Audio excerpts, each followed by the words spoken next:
will never be defeated. The people united will never be defeated. The people united will never be defeated. Honor Mayor, ang iyong solidarity message bago pumatak ang ulan at ang ating panalangin na magsasabay-sabay. Parang anim na gabi na po natin dito. Inuulan pa rin po tayo. Pero nagpapasalamat pa rin po ako mga kababayan sapagkat umulan, bumagyo, umaraw. Ang tunay na sumusuporta sa bayan sa QGC at ipinaglalaban ng Siminay at ipinaglalaban ng taong bayan ay hindi po susuko kahit anong mangyari. Nandiyan kayo, no? Sasamantalayin ko na itong pagkakataon. Boss Banat Bay, maraming salamat. Ang hirap po kasi magsalita rito kung mayroon po tayong kim-kim. Mayroon po tayong kim-kim na sama ng loob sa ating kapwa. After all mga kababayan, tayong lahat na mga vlogger, tayo na lang po ang maasahan ng Isiminay! Napakalaki po ng utang na loob nating mga vloggers sa Isiminay! Sapagkat sila lamang po ang nanindigan magsalita para sa katotohanan, para sa bayan.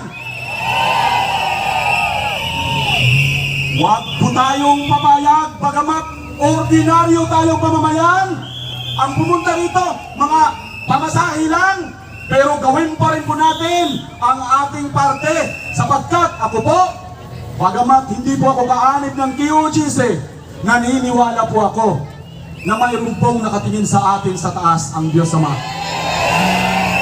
Naniniwala ba kayo dyan mga kababayan? Ang bayan ng Diyos, pag ito po ay inapi at manalangin sa Kanya, naniniwala ba kayong pakikinggan tayong lahat? Mga kababayan, hindi ko na po hahabaan sapagkat lalong tumataas ang ulan, lumalakas ang ulan.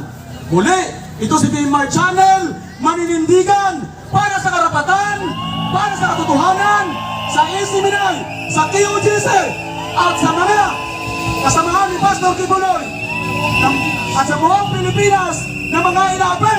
Mga kababayan, tumayo at tumindig po tayo. Maraming salamat. Maraming salamat, Brother VNR. Brother Ricky, please, bukas ang tungkol kay Inday Sara na nakakakilala sa kanya ay mag-share din dito bukas at iba pa. Brother Ricky. Magandang gabi po sa lahat, sa mga minamahal naming kababayan, mga kapatiran na nagsakripisyo sa gabing ito kahit umuulan. Nandito kayo mga kapatid para makiisa, at ang laban na ito ay hindi lamang laban ng QGC. Ito ay laban nating lahat, laban ng mga Pilipino na inaapi. Kaya kami po ay lubos na nagpapasalamat. Kaya sa gabing ito ay formal po namin inanunsyo, katulad ng sinabi ni Ka Eric, na ang lugar na ito, mga kapatid, ay tatawagin nating Kampuhan ng Bayan sa Liwasang Bonifacio. Palakpak naman dyan! Ang ibig sabihin, hindi lamang para ito sa QGC. Lahat ng grupo, lahat ng sikta, lahat ng mga denominasyon o relihiyon, anuman ang inyong paniniwala, anuman ang inyong political affiliation, anuman ang inyong organisasyon, kung kayo ay naghahangad ng isang tunay na pagbabago sa ating bansa, at kung kayo ay tunay na nagmamahal sa mga Duterte, lalong-lalo na Ngayon, ang ating pinakamamahal na Inday Sara, panahon na ito na tayo ay magtipon-tipon. Kalimutan na natin ang ating mga hidwaan. Kung hindi maiwasan na mayroong hindi pagkakaunawaan, nakita natin dito kung paano nagkapatawaran ang Banateros, Rabimar, Mabisdak. Yan ay halimbawa lamang. Kaya ngayon, kalimutan na natin kung ano ang ating organisasyon. Wala nang KOGC, wala nang anumang reliyon, wala nang isa tayo. Tayo ay mga Pilipino. Diyan tayo magkaisa. Kaya kung ikaw ay tunay na Pilipino, may malasakit ang pagmamahal sa bansang ito na patuloy na ginagahasa ang karapatang pagtao ng administrasyon ni Marcos Jr. Nandito tayo manawagan sa isang mapayapang paraan na bumaba na si Marcos sa kanyang posisyon. At mga kapatid, ito pa, napaka-memorable ang panahon nito.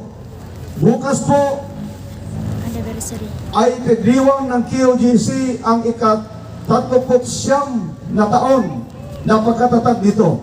39th year anniversary ng KOGC. Palakpakan! Alam mo ninyo, mula nang itinayo ng Panginoong Diyos sa pamagitan ng kanyang anak, ang paglilingkod nito, mula noon hanggang ngayon, hindi huminto si Satanas sa pag-uusig sa paglilingkod na ito. Kung mayroong galit at umuusig o maapi sa paglilingkod na ito, ay walang iba kundi si Satanas at ang kanyang mga anak.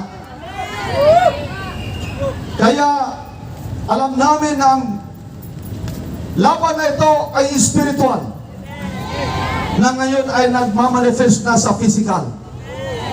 Ngunit itong tandaan ninyo, ang aming pinakamamahal na pastor at ang buong Kingdom Nation, hindi kami yuyuko sa anumang uri ng pang-aabuso.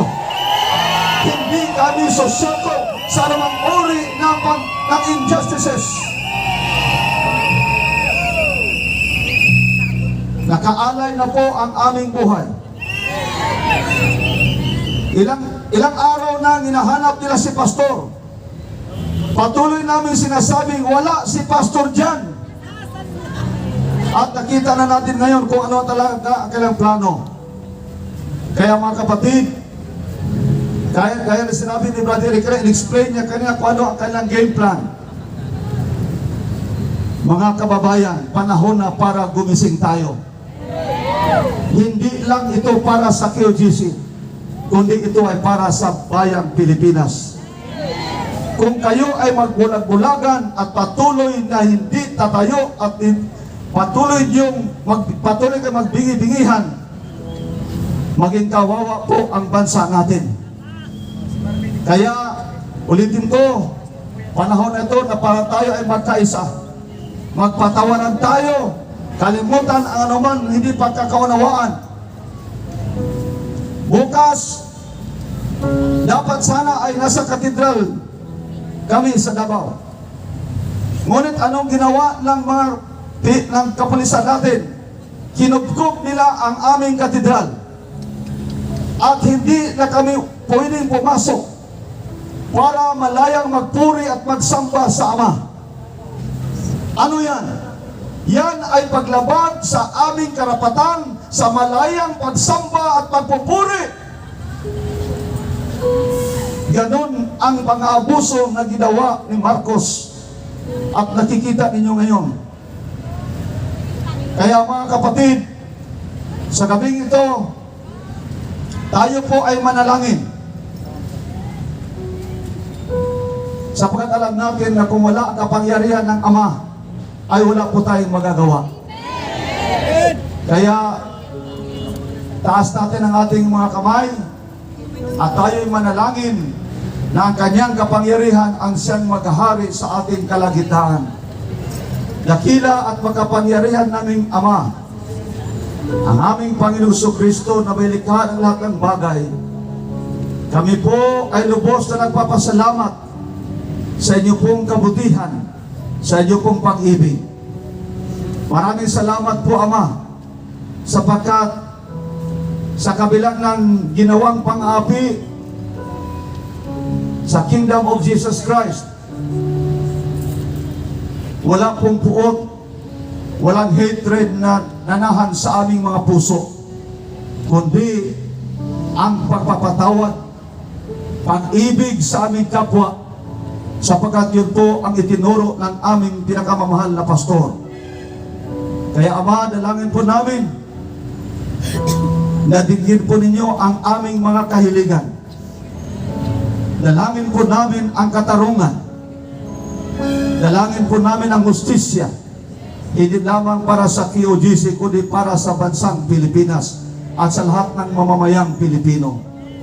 Pagpalain po ninyo ang aming bansa, pagpalain po ninyo ang mga kababayan naming Pilipino, na kami ay lalo pang magkakaisa, na hindi kami magkawatak-watak para labanan ang kasamaan, kasinungalingan, kadiliman at pang-aapi.